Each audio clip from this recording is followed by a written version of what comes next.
En complément des manuscrits et des lettres d'autographes que nous avons de Bonaparte et de Napoléon, extraordinaire collection, nous avons adjoint des meubles et objets d'art qui n'ont rien à envier à la première partie de cette vente. Nous avons les meilleures estampilles, les meilleurs bronziers, et pouvez-vous nous parler par exemple de cette pendule qui est un des rares exemplaires au monde connus par Thomire, je crois. C'est par Thomire, effectivement. Donc c'est une pendule qu'on connaît à 5 ou 6 exemplaires, dont les plus célèbres sont conservés dans les collections de la Reine d'Angleterre ou encore à Pavlovsk, donc en bronze doré et en marbre, qui narre l'un des célèbres épisodes de la mythologie où Phaéton emprunte le char de son père Hélios, qui, malgré sa mise en garde de faire très attention à la nervosité de ses chevaux, n'en a cure. Alors là, il part dans les célestes. Voilà. Et alors on a la deuxième pendule qui est, je crois, derrière moi, et qui est une pendule en biscuit qui a été exposée aux Arts et Industries de 1806, c'est-à-dire les expositions universelles de l'époque, où oui, là, on a le résultat de l'avertissement de son père à Phaéton, et il n'a pas réussi, et c'est ce qu'on appelle la chute de Phaéton, avec une pièce unique. Reproduite dans les plus grands ouvrages sur le biscuit de porcelaine de Paris, de la manufacture de Schulcher, donc exposée en 1806 dans une des premières expositions universelles de l'époque, donc en très bel état de conservation.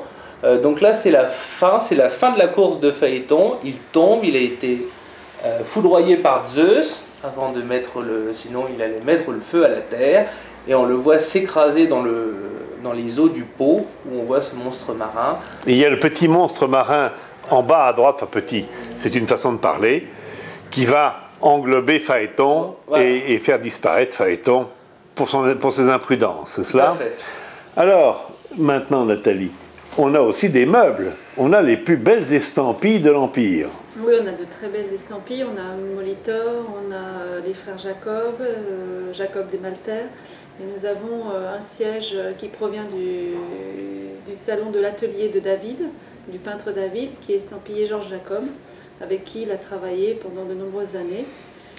Ce siège s'est retrouvé sur différentes œuvres peintes de David, notamment l'œuvre qui est conservée au Louvre, Brutus ramené, son fils ramené au licteur, et également pour les études pour le sacre, le couronnement du sacre. Alors on a un fauteuil de David. Ce fauteuil de David peut être daté par rapport au tableau qu'il a produit.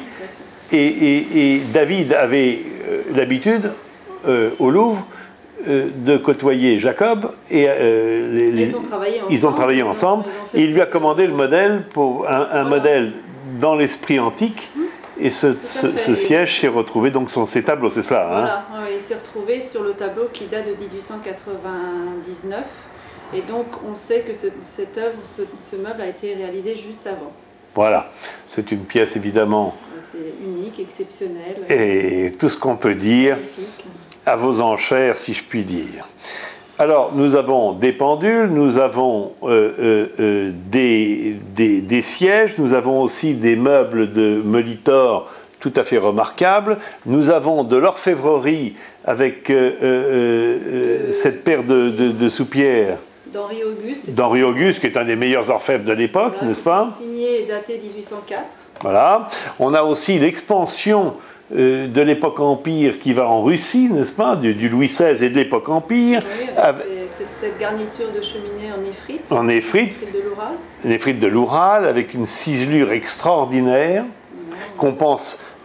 C'est de Claude Gall. C'est de Claude Gall. C'est signé sur l'émail et contre-signé. Alors ce sont nos dernières recherches que nous vous donnons maintenant, puisque c'est des recherches qui viennent d'être finalisées en bibliothèque. Voilà, nous avons un siège des Borghese, qui vient de la collection des Borghese Bonaparte, c'est cela. Et à part ça, Guéridon de Thomire, et en plus de ça, deux Égyptiens qui nous sont dans notre espace en vitrine, j'oserais dire, de l'avenue Matignon, et qui représentent l'égyptomanie. Cette égyptomanie, la découverte, la première campagne de Napoléon en Égypte, n'est-ce pas ? 1798, et elle se fera tout au XIXe siècle une prédominance dans les arts jusqu'à ce qu'on appelle le retour d'Égypte et l'égyptomania. Rendez-vous le 2 décembre pour la vente à l'hôtel de Bristol, rue du Faubourg Saint-Honoré. Monsieur Rowe, notre éminent expert, nous présentera l'ensemble de ces manuscrits. Mes collaborateurs et moi-même serons à votre disposition et nous présenterons une vente de très haute lignée et j'espère de grands succès. Merci.